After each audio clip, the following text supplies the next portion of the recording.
Kenya, and they do such a wide variety of projects that they often say it's really hard to describe what they do in a nutshell. So for those of us that are lucky enough to see a whole presentation, we get to see the whole range of things that they do. So Gwen and John, thank you so much. Thank you, Heather. Thank you. So tonight we figured out, we've practiced several times getting the technology right, and Heather helped us on Sunday. And so we will have a slideshow. And after, we're thinking about last time as sort of an overview. I sent out that long list of 16 or 17 projects that Metro has helped to fund. And as long as Claire Little is on tonight, the Newport Club actually did a global grant that was a big grant and did quite a few projects at Lake Baringo. And so I wanted to recognize Claire tonight as well. She even came to Kenya with us in 2015 with 2 interactors from her club and another Newport Club member. So she's actually, we think of her and Heather and Jim Bryson and Glenn Siren and his wife Joanne and Kathy Poole as members of our FKSW family, because they've all come to Kenya with us at different times over the years. So last week, as I said, was sort of an overview. And tonight we're going to finish up by talking about 4 projects more in depth. And we wanted to focus on 3 projects that most of you have heard about. The Elbergon Abattoir, which has been going on since what, 2015? Correct. The Fruits for Schools, which was a district grant and now is trying to get to be a global grant as well. And the cattle dip. So I'm going to let John's going to talk about those projects because he's been most involved with Fruits for Schools and the abattoir. And then he'll also finish out the cattle dip because he knows more about animals than I do, which is probably not even relevant, but he'll do a good job. And then I'm going to finish up with one project that's been going on since 2008 that Jim Bryson has had a huge hand in, and it sort of exemplifies our focus and our mission, and is a great example for really what we're trying to achieve. So I'm going to let John talk now, and thanks to all of you for being here. Hello, everybody. I'm going to start the slideshow. Oh yeah, we do the screen share. Okay, so tell me where it is, Gwen. Where is it? No way. On the bottom, press screen share. We did. Yeah. And it didn't come up. It just did this with Holly a few minutes ago. It has to be open on your computer. Oh, there it is. Oh. No, it has to be open on the computer. Okay. Yeah. It has to be on your screen. There we go. But Yeah, is that, can you see it? Yep. Yep. Okay, great. Yep. Now we're going to. You may want to expand it. I'm trying. I will, but it's behind the. Oh, there. It gets tricky. Play from start. Oh, there we Yay. go. Okay, great. Perfect. There we go. So I wanted to say in general, what I'm going to be talking about on each of these 3 grants is basically what the need was and what the solution is that we came up with. Also who the beneficiaries are, and anyway, notes of interest about working with host clubs and the Rotary Foundation. So 10 years ago, when Future Vision was just getting off the ground, there's an interesting statistic that only 3% of the Rotary projects by the foundation in Africa were actually generated by Africans. Most of the other 97% were generated by European and American Rotarians who went to Kenya and observed the problem and decided they wanted to do something to fix it. So Future Vision attempted to address that imbalance by empowering the local host clubs and communities to to initiate their own projects, and we hope we were definitely a supporter of that initiative. So this first slide is the old Elbergon slaughterhouse in Elbergon town in the Mau Highlands of central Kenya. On the left, you may notice Jim and myself from our club, Samuel Mahunyu, our partner in ACOFA, between them, and then the members of the Elbergon Slaughterhouse Self-Help Group. That's Joseph Sherman on the right. The gentleman in the white coat is actually the Kenya Department of Agriculture meat inspector, and the other gentlemen are members of their leadership committee. So if I go hit this, do I go back? Yeah. Okay, great. This, what you're looking at was pretty much the old slaughterhouse. A concrete slab on the ground with a rusty metal roof over it, and no provision at all for waste treatment. The day they were there, we saw wash water and blood on the ground. The Molo River is nearby. This is a dilapidated facility that had been built by the British in the 50s and was currently at this time under threat of condemnation by the Kenya Department of Agriculture. Joseph and his leadership team organized 240 local people, farmers, owners of meat shops, people that worked at this old slaughterhouse. The price of membership was equivalent to US $100 in an area where it's not atypical for people to make $2 or $3 a day. It's a significant accomplishment. With that money, they bought 5 acres of land outside of Elbergon and built this building, mostly with their own funds, but also some support of the county government and something called community development funds, which are like our block grants from the federal government. And also not unusual for Kenya, they had got to this place, stopped because they didn't have further funding, and this is where we met them. So the need was obvious to finish out the infrastructure that was necessary to complete this building. So to that end,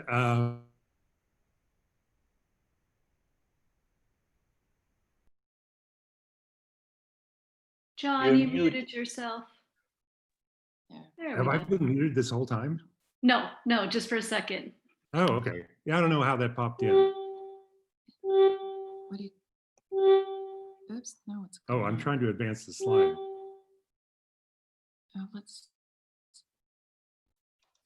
You got to touch the presentation. Okay. Anyway, there we are. So yeah, this was the interior of the slaughterhouse before the improvements. Okay, so there we go. On the right, a manure treatment shed. On the left and bottom, the sluiceways and the evaporating pools for the wastewater, so that no wastewater left the facility. Here we are inside. The hooks and that rail were purchased. The contraption in the center that small animals were worked on, and this is the membership of the leadership team, again, proudly in their new slaughterhouse jackets at the day of the celebration. Just of interest, this is how meat gets delivered in Kenya. And finally, the women of the community sang and danced in celebration of this great event. I see I'm taking too much time, so I'm going to move along a little bit more quickly. Fruits for Schools, as Gwen said, was originally a district grant. I think this was a really good approach. We selected one school, got a district grant for it, and basically worked out the bugs of putting this project together. It was very successful. So the need was recognized.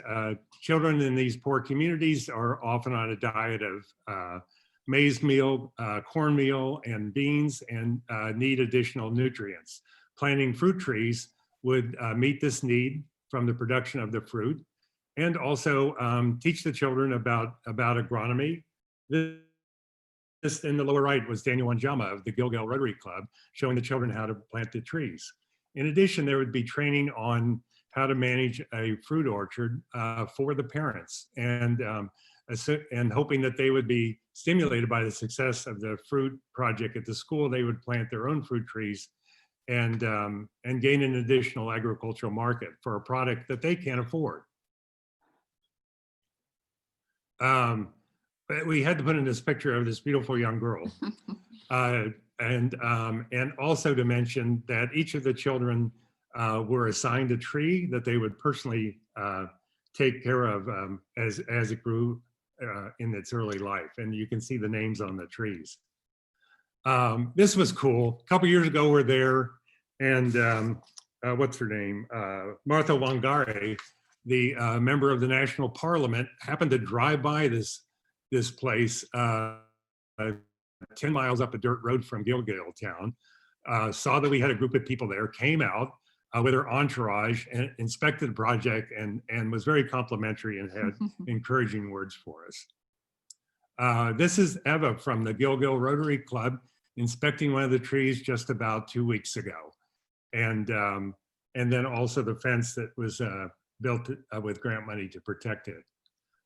This gentleman on the left is picking ripe passion fruit from a vine that's already in production. Anyway, and lastly, the Kachura community in the arid region of Northeast Kenya. I wanted to show this picture just to show the challenging environment in which these people live. These people are a combination of Meru people that live in the mountains above this area, but because of overpopulation have been pushed down into the plains here trying to farm, and also Barana people who until a generation ago were pastoralist herders always on the move. Now they're settling into town, and we've been working with this community for 16 years to help them develop and create income opportunities in their village. Again, our partner Samuel on the left, some members of the Nithi Rotary Club, which is a new club that we met up on the hill that agreed to be our host partner. A little close up more of these Nithi Rotarians, and also this beautiful woman here from the community. Gwen loves this story because when the community was actually out to do work, shoveling gravel and mixing concrete, the guy on the right who was in charge was not very effective. And this woman in her beautiful clothes jumped in there and was shoveling gravel and basically took over the project for the day and did a great job. Other improvements in this community with support from the European Union and a couple of NGOs in Italy, a borehole or well was dug and a solar pump to provide water for the livestock that come through the town. Most of the people in the town still own livestock, and there's still pastoralists coming through here. Since water is so rare, the community has a resource it can sell, and these people are paying a small fee in order to water their livestock. And Samuel got that grant. So we also, the community recognized that since they were becoming a hub for pastoralists in that region, they could also sell a service of providing a cattle dip, which is necessary because in that area, external parasites, fleas and flies and ticks are really debilitating. They need to be treated. Cattle dips like this, if you're unfamiliar with them, basically the cattle are herded into one end. They fall into this trough of a mix of chemical and water that they need to swim across, and then they walk out from the other end. This used to be very common in the mid-American West, but in recent years, most American and Western farmers have shifted to using pour-on individual type medicines. But in Kenya, that's problematic because most people aren't really aware of how to safely handle them. They may not have the money when the animals need to be treated. And so a community-oriented, a community-based cattle dip with a full-time paid trained attendant was really necessary. Plus it creates another income opportunity for the village. Anyway, that's about all I had, and I'm going to turn it back over to Gwen. Okay. So, any questions? Oh yeah, any questions? No. Okay. So this is the Kurunga Women's Group, and we met these women in 2008 during a visit to Kenya. Samuel asked us to come meet with some sheep farmers, and John used to raise sheep. We had sheep here on the farm, and Samuel asked John to come and talk to the community there, the sheep growing community, about how John raises sheep and markets them to hotels and restaurants, because they were interested in finding outside markets for their own animals. So one of the things that happened was Samuel invited a man with a spinning wheel to come and do a demonstration with some of the wool from these people's sheep. Now the women themselves were not using the wool. They were paying a shearer to come and shear the sheep and take the wool away. And I just happened to be a spinner and a knitter and a weaver. And Samuel didn't know that, but when he found out, he asked if I would do a demonstration, which I did, a spinning demonstration. And the women were so surprised to see somebody working with wool, because they considered it a peasant's occupation. But when they saw the woman from America spinning and working with this wool, they decided they wanted to learn how to do it too. So our friend Jim Bryson paid for quite a few spinning wheels from New Zealand that were shipped in. I did some knitting instruction, and we also had Metro did some funding for instruction for the women in knitting and dyeing. And their first products, which we began selling here in Eugene, were these little animals that they knit. And over about 10 years, yeah, there's some right there on the right, we here in Eugene sold over $70,000 worth of these animals. We brought them back with us every time from Kenya. And that money went back to the women and they used it to build houses, to pay school fees for their children, to buy more livestock, for whatever they needed it for. It's a great story. So Metro paid or gave us funds to buy floor looms for the women. And some of you have seen these beautiful blankets that we've brought to the auction to sell. This is where they're made. This is Lucy, the weaver. We also provided training in dyeing. Here's Julius, who is a weaving instructor who came from Western Kenya to work with the women for weeks at a time to teach them how to weave. Here's one of the spinning wheels that Jim's funding provided, and the women here are learning to dye the wool. So the skills training and the basic resources for these women to start a business came from Metro. It was a huge gift and a huge boost for them to start not just learning how to do these skills, but making money. So this is the first workshop that was built with funds from Jim Bryson as well. You know, Jim's wife owns a knitting store and is a beautiful weaver, and so he has a very strong interest in the textiles. The women here in this workshop are making Days for Girls feminine hygiene kits, which we helped them learn how to do that. They went to Uganda to take classes in how to make these correctly. And they have been selling these kits for the last 5 years. We actually purchase kits from them to distribute in the schools that we support. And then the women on the right are sewing some of those kits. So in August of 2012 is when the first building was finished. The women, Jim was with us on that trip, and the women had a celebration plan that we didn't know anything about. But when we arrived, they came singing and dancing down the street in obvious joy and excitement about this new workshop that had just been finished. And here's, they honored Jim. You can see the sign that they'd put up for him. Can you see that? GYM. That's a Y in the middle, Mhm. Jim, GYM. And they had a scarf for him, and he was really moved. It was quite the ceremony.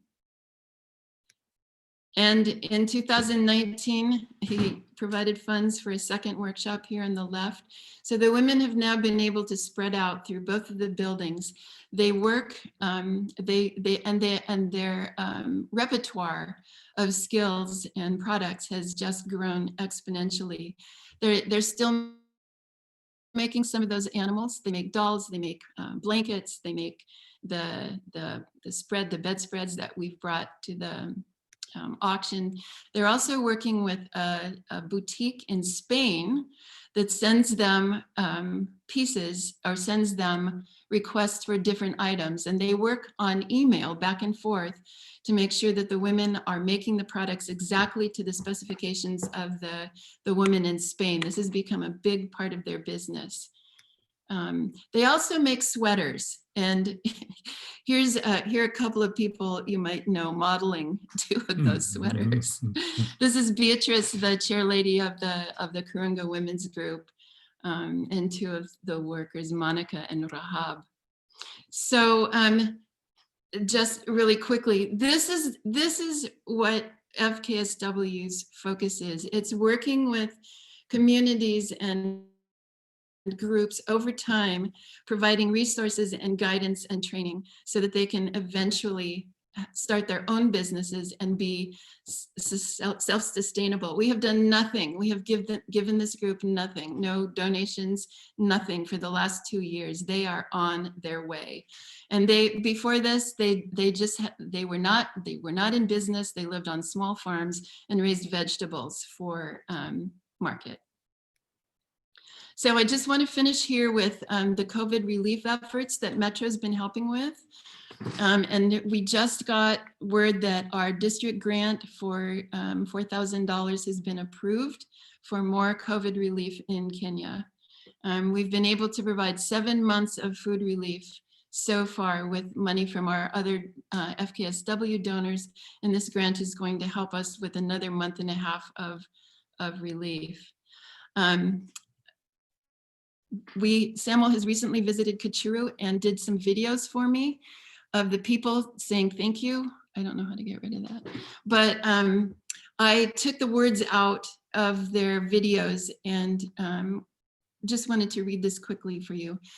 This is the woman on the right, Isabella Mukooti. I live in Kachuru and I am a mother and the school cook. During this time of Corona, there are a lot of problems. I'm so grateful that the food was given so that no one would miss food. Everyone got some. We are so grateful because no one else remembered us except you, our donors. Thank you. So this is just so that you know how important the donations you've given are to these people and how much we appreciate all that you've done over the years for all of these people that you've seen today. So thank you. That's it. All right. Oops. How do we stop it? Cursor to there. I have a question, Sure. John.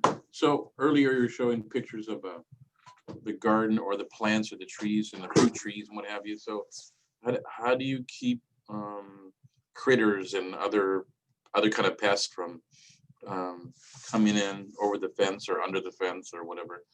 Here Okay. we have nutria.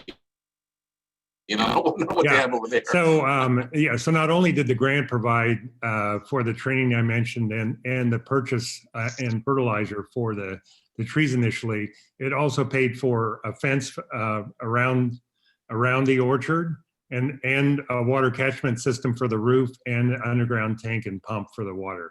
So there are, of course, collateral benefits of all those other improvements, but the goal was that it would be protected and sustainable in the long run. So nothing got under the fence or over, huh? Well, I wouldn't say nothing, but given the current level of technology, it would keep most of the wild and domestic animals out of there. I have a question. Sure. How is this village doing during this time of COVID? They've had a lot of challenges, including not just COVID, and so far we haven't heard of any infections in the village, but there probably are some, but we just have, Samuel hasn't heard of any yet. The other problem they've had during this same time are the locusts. There have been locusts, huge infestations of locusts. We saw them in January. They're about this big. They're huge. And there've been 2 waves of them through Kenya. They've eaten all of the greenery, everything that the pastoralist animals could eat. And so it's forcing the animal owners to take their livestock away in search of other food. And the livestock markets are closed as a COVID restriction, and so they don't have a way of generating cash because they can't sell their animals. They are on the main road, one main road that's about this wide to the coast. And because there's a dispensary, we've built a dispensary there. The nurses from the dispensary are now out on the highway using their temperature guns, trying to, for all of the vehicles that come through the town. And if people have fevers, they're supposed to pull them off. But I don't know how effective that is. I don't know if they've quarantined anybody. It's all pretty primitive, actually. The other thing to mention is that the children usually get how many meals at school every day? And now they're not getting those because the schools are closed. That's true in general, but in the 3 communities we work in, the food, remember we asked if the scholarship money that wasn't being used because kids weren't in school could now be transferred to provide food. So all of those children that we feed, who are the neediest kids in the community, their families are the beneficiaries of that funding. So the kids that whose parents can't afford to feed them are still getting food, and the other kids are not. But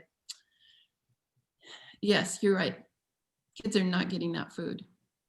John, Yeah. I have a question. That picture you showed, I mean, the very arid landscape.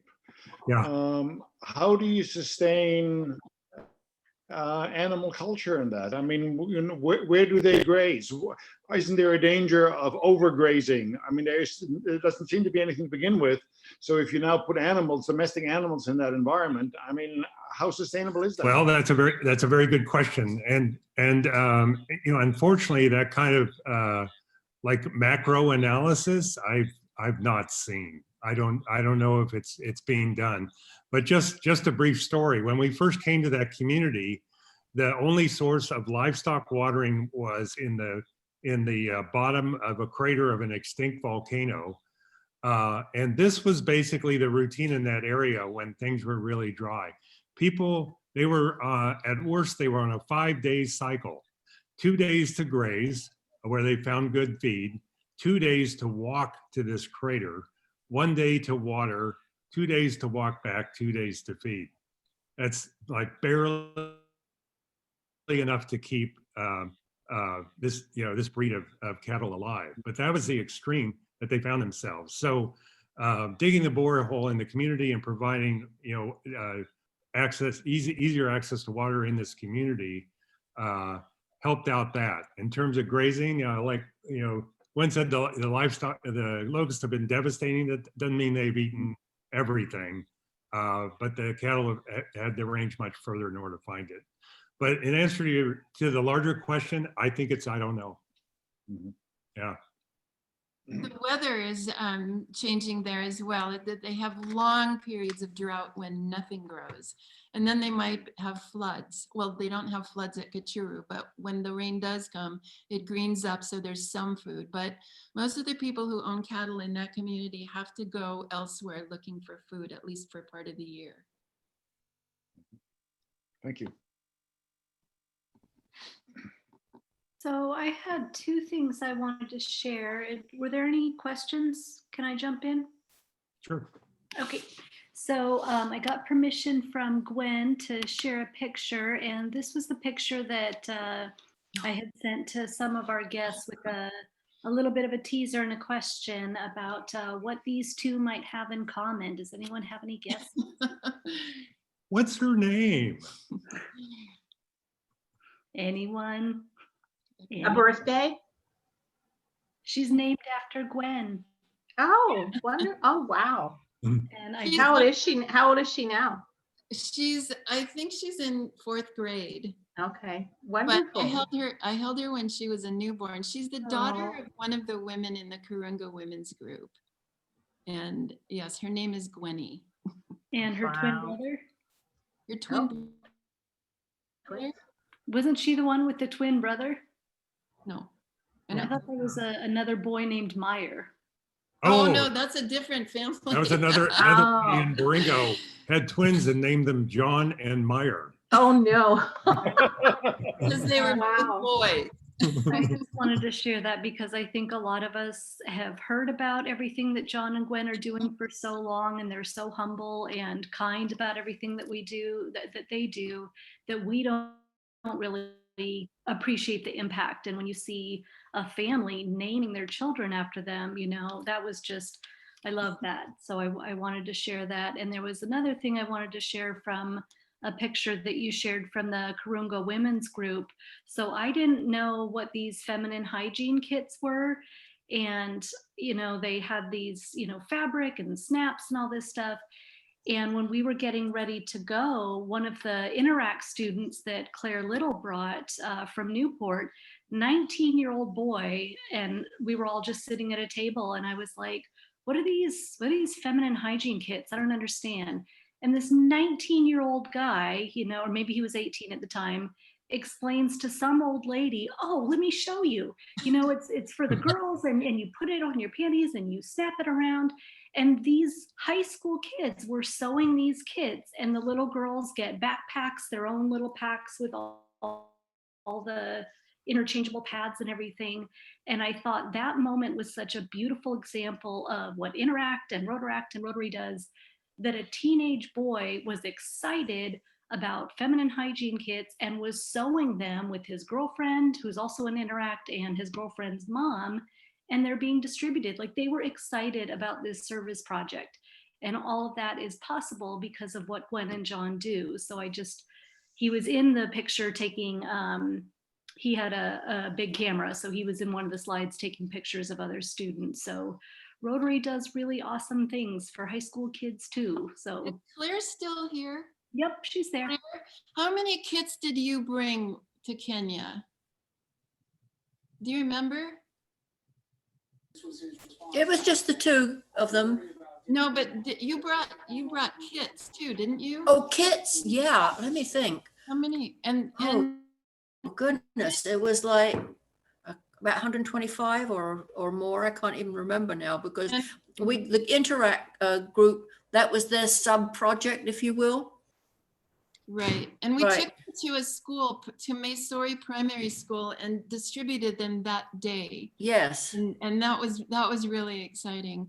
So just a note here, I think we've distributed thousands of these hygiene kits, reusable hygiene kits. I know, in it's a many marvelous schools in idea. Kenya since Yeah. 2014. For a while, we were taking them with us every time we went to Kenya, but then they wanted to charge us $500 to bring them into the country. Oh, gosh. So now our Kurunga Women's Group is making them. Which Oh, is, that's great. That's great. Yeah.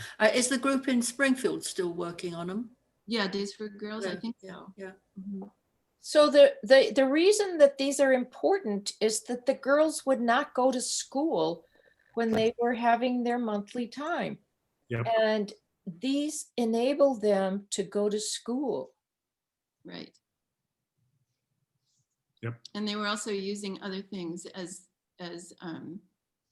pads that were not sanitary, and they also got bad infections and got sick. So this is really important.